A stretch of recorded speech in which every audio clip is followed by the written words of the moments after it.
Hello everyone. So today we will solve a new problem, contrast value. So इस question को समझते हैं एक बार. We will be given an array of length n, and the contrast of the array is a1 minus a2 plus a2 minus a1. That is the differences of two elements. The summation of the differences of two elements. ठीक है, adjacent elements is the contrast of the array. ठीक है, the contrast of the array of size 1 is always equal to 0. Okay, we will be given an array of integer a, and if our task is to build an array b in such a way that all the following conditions are met. And what are those conditions? That b should be not empty, there should be at least one element, and b is the subsequence of a, and third, the contrast of b is equal to the contrast of a. Okay, and our final point is what is the minimum possible size of the array b. ठीक है, तो एक छोटा सा example लेते हैं. Suppose n हमारा 5 है, that is the length of the array. Okay, and हमारा एरे क्या है? 1 3 3 3 7. ठीक है, तो इस केस में हमारा कॉन्ट्रास्ट क्या है? Difference of this is 2, difference of this is 0, difference of this is 0, difference of this is 4. The final contrast is 6. तो क्वेश्चन क्या बोलता है कि हमें एक और सब सीक्वेंस बनाना है इसी एरे के साथ, जिसका कॉन्ट्रास्ट भी सेम है और उसकी लेंथ भी मिनिमम हो. तो सब सीक्वेंस क्या होता है कि वो बता देता हूँ. एक बार अगर सपोज मेरा एक स्ट्रिंग है A B C D E, अगर मेरे को इसका सब सीक्वेंस लेना है, तो सब सीक्वेंस में मैं क्या कर सकता हूँ कि कोई भी एलिमेंट रिमूव कर दिया, suppose C D A D E, and मेरा न्यू जो स्ट्रिंग है वो B C, it is the subsequence of A of S. ठीक है, बट मैं सी और B, this will not be the subsequence because इनका ऑर्डर डिफरेंट नहीं होना चाहिए. अगर यहाँ पर एक्स आया तो B C X should be there. Okay, तो बी पहले देन सी देन एक्स, तो ये सब्सिक्वेंस है एस का.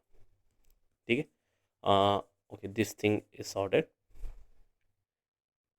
हाँ, तो मैं इसमें एक नया एरे बी लूँगा.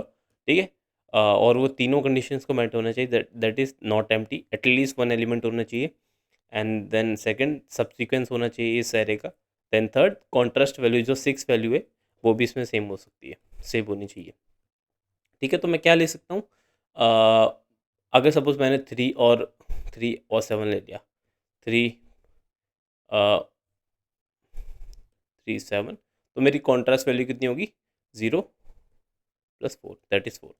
और ये contrast value sorry 4, that is this is not equal to 6. Okay, so इस केस में हम सबसे ऑप्टिमली क्या ले सकते हैं? 1 एंड 7. अब इसमें हम चेक करें तो इसकी कॉन्ट्रास्ट वैल्यू क्या होगी? 6, दैट इज इक्वल टू 6. ठीक है, एंड ये सब्सीक्वेंस भी है 1,7. देख सकते हैं एक्चुअल एरे का 1 और 7, और इसकी सबसे मिनिमम लेंथ कितनी है? Then 2. Then 2 would be our output, the final answer. ठीक है, सेकेंड केस देखते हैं एक बार. सपोज एन मेरा 7 है. ठीक है, and the array elements are 5 4 2 1 0 0 4. इसकी कॉन्ट्रास्ट वैल्यू क्या है? 5 minus 4 1, 4 minus 2 2, 2 minus 1 1, plus 0 plus sorry not या 1 प्लस 0 प्लस 4. तो इसकी टोटल वैल्यू कितनी होगी? 2 3 4 5 6 7 8 9. ठीक है, तो कॉन्ट्रास्ट वैल्यू सी 9 होगी. तो हम ऐसा कौन सा एरे चूज़ कर सकते हैं जो सब्सीक्वेंस भी हो एंड उसकी कॉन्ट्रास्ट वैल्यू भी 9 आए? ठीक है, और तो हम एक चीज़ ऑब्जर्व करेंगे कि अगर हम, ठीक है, हमारे पास maximum length of the maximum length कितनी हो सकती है? बी की हमारी मैक्सिमम लेंथ कितनी हो सकती है? एन. क्यों? अगर मैं ये सारे के सारे एलिमेंट ही ले लूँ बी में, ठीक है, देन ये भी तो एक सब सीक्वेंस है, तो भी मेरा कॉन्ट्रास्ट वैल्यू 9 आएगा. बट मेरे को क्या चाहिए? सबसे मिनिमम लेंथ चाहिए. ठीक है, तो इस केस में हम क्या कर सकते हैं? सपोज 5 ले लिया, 0 ले लिया एंड 4 ले लिया. ठीक है, 3 लेंथ आई, और इसकी कॉन्ट्रास्ट वैल्यू क्या है? 5 माइनस 0 5 + 4 दैट इज 9। ठीक है, सो क्वेश्चन क्लियर है।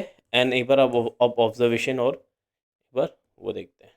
ठीक है, यही सेम टेस्ट केस लेंगे। n = 7 5 4 2 1 0 0 7।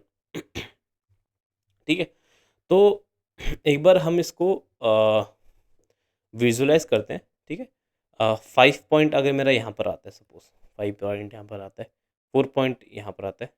ठीक है, एंड 2 पॉइंट इधर एंड 1 पॉइंट इधर। ठीक है, 0 पॉइंट इधर, 0 पॉइंट इधर and the 7 point is suppose इधर। ये एक काइंड ऑफ ग्राफ देख सकते हैं। ठीक है, 0 से निकलता हुआ ग्राफ है। ठीक है, इसको एक बार विजुलाइज कर लेंगे। ठीक है, तो हम एक चीज़ देख रहे हैं। ठीक है, कि अगर मैं एक चीज़ देख रहा हूँ कि अगर मैं 5, मेरे को क्या चाहिए, मेरे को 5 के, अगर मैं 5 को इंक्लूड करता हूँ अपने सब सीक्वेंस में, तो मेरे को नेक्स्ट एलिमेंट ऐसा कौन सा चाहिए जिससे मेरा इन सब की वैल्यू भी कवर हो जाए। ठीक है, इन सब की वैल्यू भी कवर हो जाए। ठीक है, तो मैं एक चीज़ नोटिस करूँगा कि एट द एंड मेरा कॉन्ट्रास्ट क्या है, ये सम प्लस ये सम प्लस ये सम प्लस ये सम। ठीक है,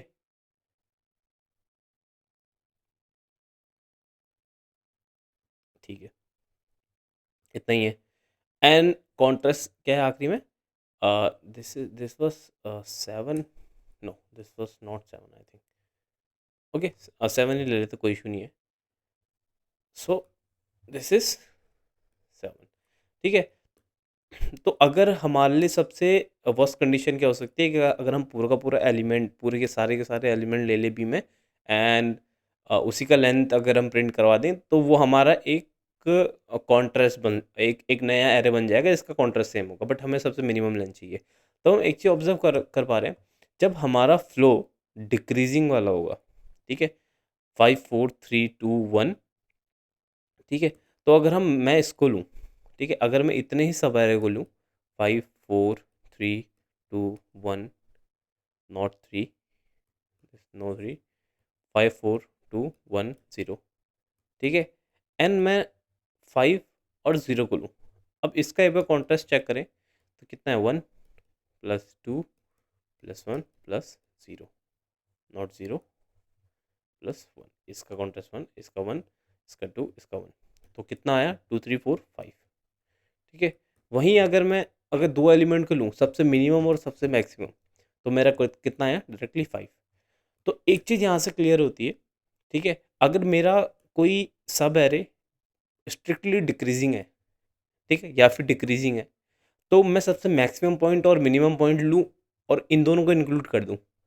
ठीक है, जिससे मेरा length of the sub array कम आ जाएगा। ठीक है, और अगर मैं यहीं देखूँ, ठीक है, अब मैं यहाँ पर फ्लो देख रहा हूँ, यहाँ पर क्या है, इंक्रीजिंग ऑर्डर है। इसमें सबसे मिनिमम कितना है, 0, सबसे मैक्सिमम कितना है, 7। तो अगर मैं इसका कॉन्ट्रास्ट लूँगा 0 और 7 का, तो मेरा कॉन्ट्रास्ट आ जाएगा 7। तो मेरा मैक्सिमम क्या आ सकता है, अगर मैं ये एलिमेंट ले लूँ, कौन से, 5 0 एंड 7। इसमें ये सबसे मैक्सिमम एलिमेंट से डिक्रीज होकर 0 में जा रहा है, देन 0 से इंक्रीज होकर 7 में जा रहा है। ठीक है, बीच के एलिमेंट इसलिए इंक्लूड नहीं कर रहे बिकॉज उनको कुछ फ़ायदा नहीं था लेने का। इवेंचुअली हमें जब सब्ट्रैक्शन उतना ही मिल रहा है, तो हम बीच के एलिमेंट को एक्सक्लूड भी कर सकते हैं। तो इसमें हमारा कॉन्ट्रास्ट कितना आ रहा है, 5 + 7 दैट इज़ 12। ठीक है, तो इसको एक और बार हम एक बार नॉर्मल ग्राफ से देख लें, जस्ट फॉर विजुअलाइजेशन। ठीक है, तो सपोज मेरा एक पॉइंट यहाँ से स्टार्ट हुआ है। ठीक है, देन कुछ इंक्रीजिंग पॉइंट आया। ठीक है, देन कुछ इंक्रीजिंग पॉइंट आया, देन डिक्रीजिंग पॉइंट आया, then decreasing point, then same आया। ठीक है, एंड देन इंक्रीजिंग आया एंड देन इंक्रीजिंग आया। ठीक है, दिस पॉइंट आर नथिंग बस but A1 A2 A3 A4 A5 A6 A7 and 8। ठीक है, तो इसमें एक चीज़ ऑब्जर्व हम कर पा रहे होंगे कि इवेंचुअली A1 और A2 का डिफरेंस, ठीक है, एंड A2 एंड A3 का डिफरेंस, ठीक है, हमारे A3 और A1 का डिफरेंस के बराबर है। ठीक है, और अगर हम यही देखें कि A3 और ये डिफरेंस प्लस ये डिफरेंस, ठीक है, ये हमारे किसके बराबर है, A3 माइनस A5, ठीक है। और सेम चीज़ ये डिफरेंस, ठीक है, माइनस ये डिफरेंस हमारे किसके इक्वल है, अ, ये किसके इक्वल है, A6 माइनस A7, ये किसके इक्वल है, A7 माइनस A8। तो अब हम डायरेक्टली क्या क्या बोल सकते हैं कि ये हमारा A6 माइनस A8 के इक्वल है, ठीक है। तो ये जो बीच के पॉइंट्स हैं जिनकी वजह से हमारा नंबर्स बढ़ रहे हैं, हम इनको एक्सक्लूड कर सकते हैं, ठीक है। इसको एक्सक्लूड कर सकते हैं, इसको एक्सक्लूड कर सकते हैं, इन दोनों में से कोई भी एक एक एक्सक्लूड कर सकते हैं, ठीक है। एंड इसको भी एक्सक्लूड कर सकते हैं। सो तो हमारे पास टोटल नंबर ऑफ पॉइंट्स कितने थे, 8 पॉइंट्स, ठीक है, जिससे हमने कितने एक्सक्लूड करे, 1 2 3, यहाँ से कर देता हूँ, 1 2, ठीक है, 3 4, जिससे हमने 8 से 4 इसका एक्सक्लूड कर दिया, हमारा आंसर कितना आया, 4, ठीक है। तो ये कुछ हम टेक्निक यूज़ कर सकते हैं, ठीक है। एंड अब बताते हैं कि हमने कोड में कैसे यूज़ किया है, कि हमारी थॉट प्रोसेस तो क्लियर है, ठीक है, कि अगर मेरे को कोई भी एक सब एरे दिख गया जिसमें डायरेक्टली इंक्रीजिंग आ रहा है, ठीक है, तो मेरे को ज़रूरी था ना उसके बीच के पॉइंट्स लेना है।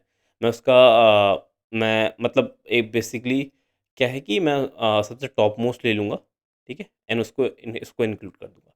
ऐसे ही सेम थिंग अगर मेरा डिक्रीजिंग आता है तो कोई भी एक मतलब काइंड ऑफ अगर मैं डिक्रीजिंग स्टेट आ रहा है तो मैं आंसर ऐड कर दूँगा, क्योंकि ठीक है।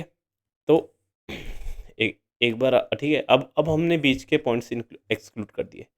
तो सपोज़ कि अब मेरा पॉइंट यहाँ से स्टार्ट हो रहा है, ठीक है, यहाँ जा रहा है, ठीक है, यहाँ जा रहा है, ये जा रहा है, ठीक है, ये आफ्टर एक्सक्लूडिंग है, ठीक है।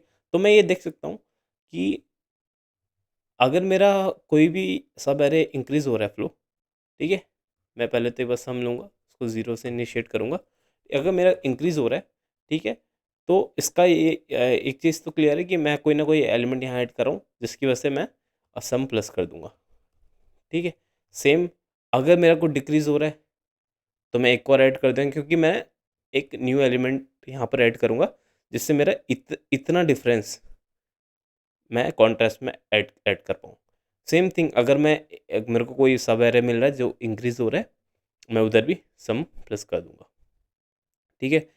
मतलब अगर मेरे को कोई इंक्रीजिंग सब एरे दिखा तो मैं प्लस कर दूँगा, डिक्रीजिंग दिखा तो भी प्लस कर दूँगा, और ऐसे ही फ्लो में चलता रहेगा। एंड एट द एंड मैं 1 और प्लस कर दूँगा, बिकॉज़ आप यहाँ पे देख पा रहे हो, यहाँ पे 3 फ्लो है। एक इंक्रीजिंग जा रहा है, एक पूरा डिक्रीजिंग जा रहा है, और एक पूरा इंक्रीजिंग जा रहा है। एंड बिकॉज़ मेरे को बिकॉज़ यहाँ पर 4 पॉइंट हो सकते हैं कॉन्ट्रास्ट के लिए, this second, third and fourth, so I will just add 1 मोर, ठीक है। तो आई थिंक विजुअलाइजेशन क्लियर होगी, आप लोग समझ भी गए होंगे।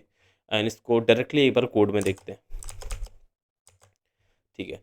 सो ये कोड में क्या किया हमने, एक इनपुट लिया, ठीक है, the size of the array, then पूरा एरे हमने इनपुट लिया, एंड हमने एक फ्लैग डिफाइन कर दिया, ठीक है।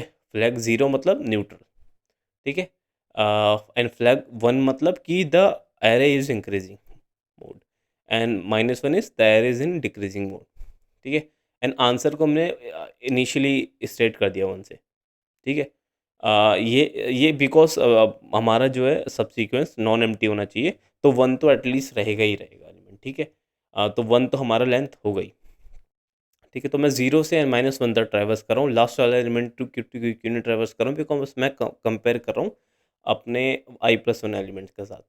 तो मैं चेक कर रहा हूँ अगर मेरा करंट एलिमेंट, ठीक है, उसके आगे एलिमेंट से छोटा है, ठीक है, और मैं चेक कर रहा हूँ, ठीक है, अगर मेरा छोटा है और अगर मेरा जो फ्लो है वो इंक्रीजिंग नहीं है, तो मैं +1 कर दूंगा और उसको इंक्रीजिंग कर दूंगा, ठीक है। तो सपोज़ आगे भी मेरा अगर ये कंडीशन सेटिस्फाई होती है एंड मेरा फ्लैग 1 होता है, तो मेरा आंसर +1 नहीं जाएगा, बिकॉज़ वो ऑलरेडी इंक्रीजिंग है, ठीक है।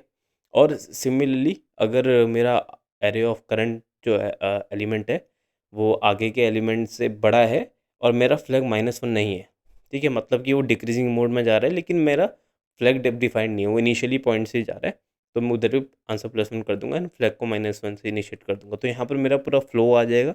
फ्लैग मतलब बेसिकली हमारा सब एरे का डायरेक्शन डिफाइन कर रहा है कि वो इंक्रीजिंग है या डिक्रीजिंग है, ठीक है। एंड फाइनली यहाँ पर आंसर प्रिंट कर देंगे and answer would be our the length of the subsequence of array b. So I think hope you guys you like this video and see you guys in next video. तब तक के लिए जय श्री राम.